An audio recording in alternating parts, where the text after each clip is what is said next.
I'm meteorologist Neil Esteno. The October snowstorm took a lot of people by surprise, including the power company. Even though the response was quick, it still took up to 8 days to get the power back on for everyone.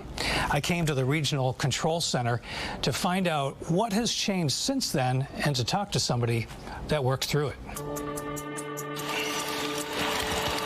And we had quite a few trees in our yard, and we started to hear crack, crack.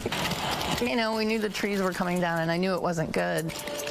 I lived in Boston Lake at the time, and I was a clerk for Niagara Mohawk Power Corporation back then. I shared a 12-hour shift with another clerk, and we worked 12 hours on, 12 hours off, and we admitted crews, basically. There were no computers, there were no internet at the time, everything was on paper, and so we had to track all the crews that were coming in and being assigned to the different work that was being assigned out. When did it occur to you that this is something different? We're going to have a long couple of weeks here. Well, when the snow started to accumulate and the driving in was very poor. Driving in to get to work, you know, the next day was very poor, and I just knew when I started to see the number of crews that were coming in and being admitted to work. Troy Storm to 11027. And assigned work, I knew it was a big one. My husband says he's a National Grid or an IMO storm widow. Whenever there's a storm, he can just expect he's going to have to take care of everything. This is not a fair weather job. When you're hired, you know you're going to get not only your daytime role, you're going to get your storm role too. We're not going to hire you if you're not willing to say, yes, I'm going to step up and be available during storms. Sounds a lot like being a meteorologist. Yeah, right. The electric company did the best they could with the technology of the day, but things have come a long way since 1987. So what would happen now if there was another October surprise to keep the power grid running?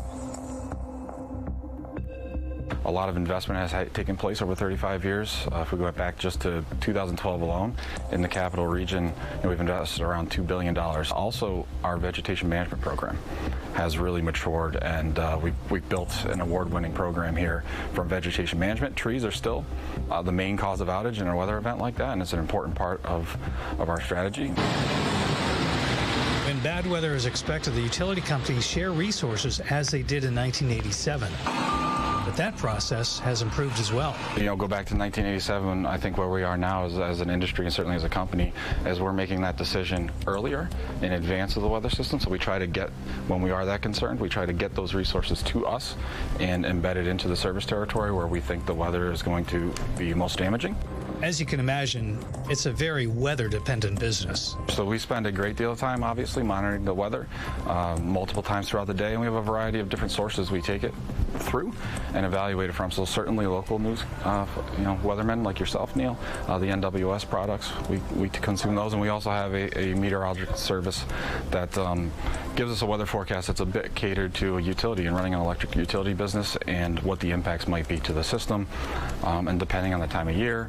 Are there leaves on the trees like there was in October of '87? Is it wet snow with leaves? Are there no leaves? You know, things of that nature. What are the actual conditions around our system and the trees around the system?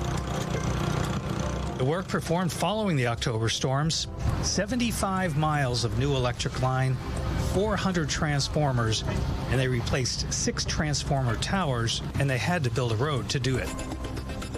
And for more information, go to our website, WNYT.com. For News Channel 13, I'm Neil Esteno.